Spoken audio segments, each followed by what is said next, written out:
በቁሙ ተገትሮ የደረቀ ተኩላ በአይናችሁ አይታችሁ ታውቃላችሁ? ይህን አስገራሚ ትዕይንት የምትመለከቱት በዚች ከተማ ብቻ ነው። ስለዚህ ሀገር ሰምታችሁ ሊሆን ይችላል። ቦታው የዓለማችን እጅግ ቀዝቃዛው ቦታ ነው። እስቲ አስቡት፣ ፍሪጅ ውስጥ ያለው ቅዝቃዜ -18 ዲግሪ ሴልሺየስ አካባቢ ነው። በዚህ ከተማ ቅዝቃዜው -71 ዲግሪ ሴልሺየስ ይደርሳል። እዚህ በህይወት ለመቆየት ብቻ 14 ኪሎ ግራም የሚመዝን ልብስ መልበስ ግዴታችሁ ነው። የያዛችሁ ትኩስ ምግብ ወደ አፋችሁ ከመድረሱ በፊት በቅጽበት ልክ እንደ ኮንክሪት ድንጋይ ሊደርቅ ይችላል። ከ15 ደቂቃ በላይ ውጭ ለመቆየት ካሰባችሁ ግን የሞት ፍርድ በራሳችሁ ላይ እንደፈረዳችሁ ቁጠሩት። በአምስተኛው ደቂቃ አፍንጫችሁ ነጭ መሆን ይጀምራል፣ ሽፋሽፍታችሁም በበረዶ ይሞላል። ነገር ግን 15 ደቂቃ አልፎ ከ1 ሰከንድ ሲሆን የሚፈጠረውን መገመት አትችሉም። ከሁሉም በላይ ጥያቄ የሚሆን አንድ ነገር አለ። በቅጽበት ወደ በረዶ የሚቀይር ቅዝቃዜ ውስጥ ለምን ራቁታቸውን በቀዝቃዛ ሻወር ይነከራሉ? ከተነከሩስ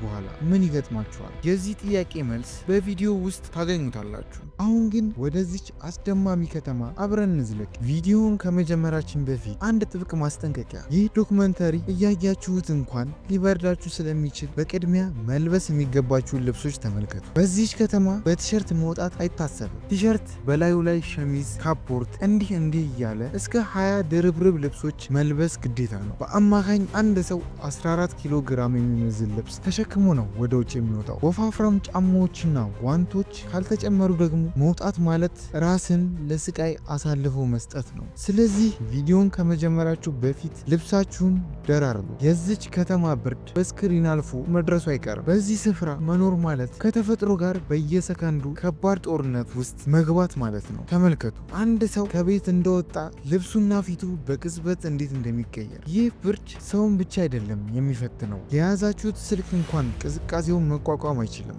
ስልካችሁን ከኪሳችሁ ባወጣችሁ ቅጽበት በደቂቃዎች ውስጥ ባትሪው ዜሮ ገብቶ ይዘጋል። ስልክ ብቻ አይደለም፣ ፕሮፌሽናል ካሜራዎች እንኳን ሳይቀሩ ስክሪናቸው ሊፈስ ወይም ድንገት ጨልሞ ሊጠፋ ይችላል። ብዙ ዩቲዩበሮች እዚህ ቦታ ሲቀርጹ ካሜራቸው ጥቁር እየሆነ ምን እንደሚቀርጹ እንኳን ማየት ይሳናቸዋል። ከሰው አልፎ ኤሌክትሮኒክሶች የማይቋቋሙት አስገራሚ በረዶ ብቻ የሆነ ቦታ። በዚች ከተማ በነፃ ቢሰጣችሁ እንኳን የማትቀበሉት ነገር ቢኖር ፍሪጅ ነው። ለምን ካላችሁ መላዋ ከተማ ራሷ ትልቅ ፍሪጅ ናት። ነዋሪዎች ምግባቸውን ለማቀዝቀዝ የሚያደርጉት ነገር ቢኖር ከመስኮታቸው ውጪ ማንጠልጠል ብቻ ነው። ነገር ግን ጥንቃቄ ያስፈልጋል። ምግቡ መቆየት ካለበት ሰዓት ጥቂት ደቂቃ እንኳን አለፍ ካለ ወደማይሰበር ድንጋይነት ይለወጣል። ይህች ከተማ ያኩትስ ትባላለች።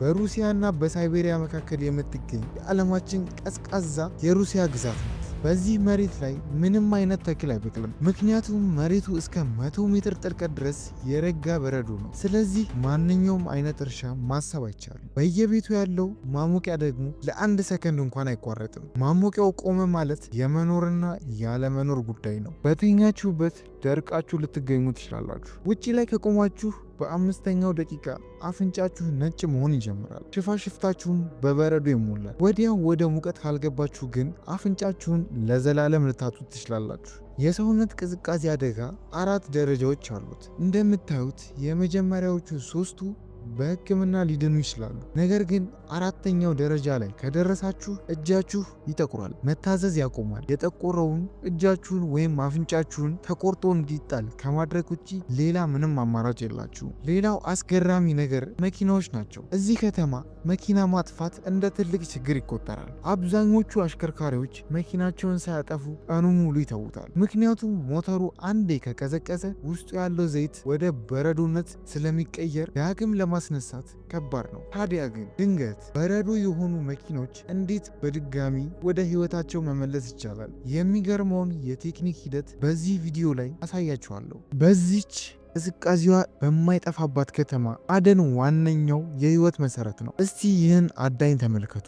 አሳ ለማጥመድ መጀመሪያ ወፍራሙን በረዶ ጉድጓድ መቆፈር አለበት። መረቡን ዘርግቶ አሳውን ከውሃው አውጥቶ ወደ በረዶ ላይ ሲወረውረው አሳው አየሩን በነካ በሰከንዶች ውስጥ እንደ ድንጋይ ይደርቃል። የሚገርመው ግን እዚህ ከተማ አሳ የሚበላው እንደኛ በዘይት ተጠብሶ ወይም ወጥ ተሰርቶ አይደለም። ጥሬውን እንደ በረዶ እየቆረጠሙት መብላት የተለመደ ነው። ምግቡ አይበላሽም ወይ ብላችሁ ልትጠይቁ ትችላላችሁ። መልሱ አይበላሽም ነው። በዚች ከተማ ባክቴሪያዎች እንኳን ለመኖር የሚያስፈልጋቸውን ሙቀት ስለማያገኙ መኖር አይችሉም። የአደኑ ጦርነት በዚህ ብቻ አያበቃም። አዳኞቹ በየቦታው የሚዘረጉት ወጥመድ እንደ ጥንቸል ያሉ እንስሶችን ይይዛል። ነገር ግን ከሁሉም በላይ የሚያስደነግጠው ትዕይንት ይህ ነው። ተመልከት፣ ይህ በወጥመድ የተያዘ ተኩላ ነው። በወጥመዱ እንደተያዘ ለጥቂት ደቂቃዎች ብቻ ነው የቆየው። ነገር ግን በዚያች አጭር ጊዜ ውስጥ በቁሙ ደርቆ ወደ በረዶ ሐውልትነት ተለውጧል። ያንን ጠንካራ ጸጉራም ተኩላ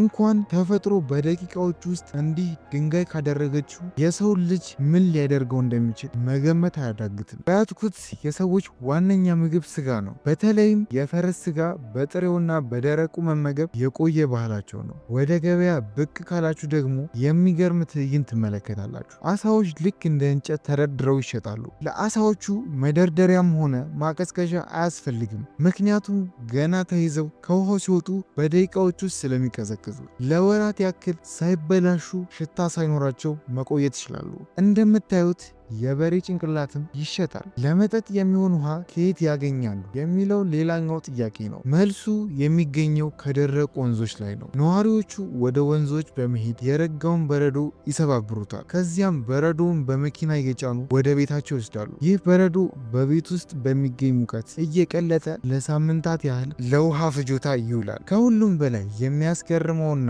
ምናልባትም ደግሞ ፈገግ የሚያሰኘው ነገር የሽንት ቤት ጉዳይ ነው። በዚህ ከተማ ሽንት ቤት በቤት ውስጥ አይሰራም። ከቤት ራቅ ብሎ ውጪ ላይ ነው የሚገኘው። ሽንት ቤቱን ቀረብ ብላችሁ ብትመለከቱት አንድ አስገራሚ ነገር ታያላችሁ። ሰውነታችን የሚያስወግደውን አይነ ምድር ወይም ሰገራ አየሩን እንደነካ በቅጽበት ስለሚደርቅ ልክ እንደ ሐውልት ወደ ላይ ተከምሮ ተመለከቱታላችሁ። ሌላው ቀርቶ ወደ ላይ የረዘመ እስከ 1 ሜትር ሊደርስ ይችላል። ሽንት ቤት መጠቀም የፈለገ ሰው መጀመሪያ የደረቀውን ሰገራ መስበር ይኖርበታል። ይህ ለማመን ቢከብድም የያትኩት ምድር ምንም ነገር ሳያደርቅ አያስቀርም። በዚች አንዲት ቅጠል በማትበቅልባት ከተማ ግብርና ማለት የእንስሳት እርባታ ብቻ ነው። እዚህ የሚገኙት ላሞች ግን እኛ እንደምናውቃቸው አይነት አይደሉም። ቅዝቃዜውን ለመቋቋም የሚያስችል ወፋፍራም ፀጉርና የሰውነት ስብ አላቸው። ሌላ ሀገር ያለች ላም እዚህ ብትመጣ ከተማዋን እንደረገጠች በረዶ ሆና መድረቋ አይቀሬ ነው። እነዚህ ላሞች ውሃ ለመጠጣት ወደ ውጪ ሲወጡ በከፍተኛ ፍጥነት መመለስ አለባቸው። ካልሆነ ግን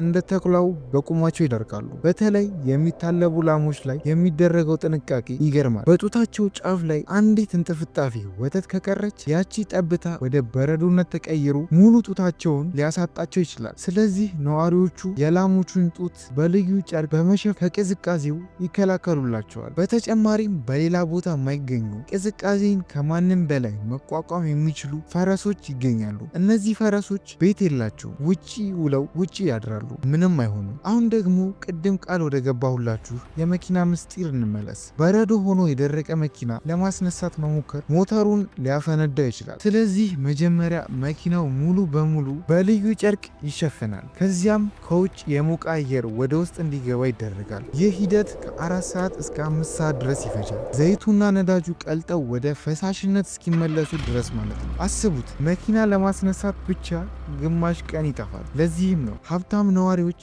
መኪናቸውን በሞቃት ጋራጅ ውስጥ የሚያስቀምጡት። አንዳንዶችም እንዲህ ያሉ የሞቁ ቤቶችን በመስራት ለኪራይ ያቀርባሉ። የዚህች ከተማ ህፃናት እንኳን ከብርዱ ጋር ተላምደዋል። በረዶ ላይ ኳስ መጫወት የተለመደ ቢሆንም ጨዋታው ግን ከ15 ደቂቃ በላይ አይዘልቅም። ተመልከቱ፣ ይህ ኳስ በብርዱ ብዛት በደቂቃዎች ውስጥ ቅርጹን አጥቶ ሲሸበሸብ ሲበላሽ ይታያል። ኳሱ እንኳን መቋቋም የማይችለውን ብርድ ህፃናቱ በፈገግታ ይጋፈጡታል። በጨዋታው ወቅት የሚፈጠረው ላብ ደግሞ ሌላው አደጋ ነው። ሰውነታቸው ላብ ካመነጨ ያ ላብ በቅጽበት በረዶ ሆኖ ከቆዳቸው ጋር ስለሚጣበቅ በየደቂቃው ላባቸውን እየጠረጉ መጫወት አለባቸው። ካልሆነ ግን ላቡ ወደ በረዶነት ተቀይሮ ከፍተኛ የጤና ጉዳት ያደርስባቸዋል። በመጨረሻም ወደ ዋናው ጥያቄያችን እንምጣ። በዚህ አጥንትን ሰብሮ በሚገባ ቅዝቃዜ ሰዎች ለምን ራቁታቸውን ውሃ ውስጥ ይገባሉ? ይህ በያትኩት ምድር ለዘመናት የቆየ ባህልና እምነት ነው። እነዚህ ሰዎች ውሃ ውስጥ መነከር ፍጹም ጤናን ይሰጣል ብለው ያምናሉ። ለምሳሌ